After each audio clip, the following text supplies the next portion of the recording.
Hey guys, welcome back to Prodigy Gym and Fitness with our free fitness coaching app.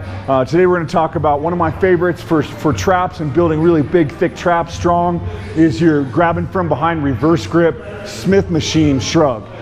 This is a super cool movement. I really attribute the traps that I used to have, I mean they're okay now, but traps that I used to have to this machine.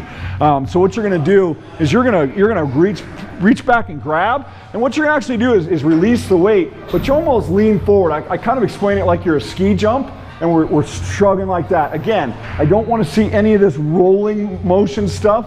It's just very fluid, up and down, very fluid. Keep your chest up, nice arc in your back, drive that up. You can flex and hold if you want. If you want to speed it up, see how I'm not jerking? It's nice and fluid range of motion.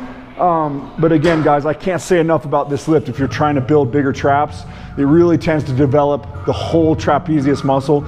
So as always here at Prodigy Gym and Fitness, we want to make sure that everybody succeeds, they're comfortable. You come and ask me anything you want. Any of my staff is here to help. Again, our focus is to see that everybody succeeds no matter what level they're on. Thank you guys.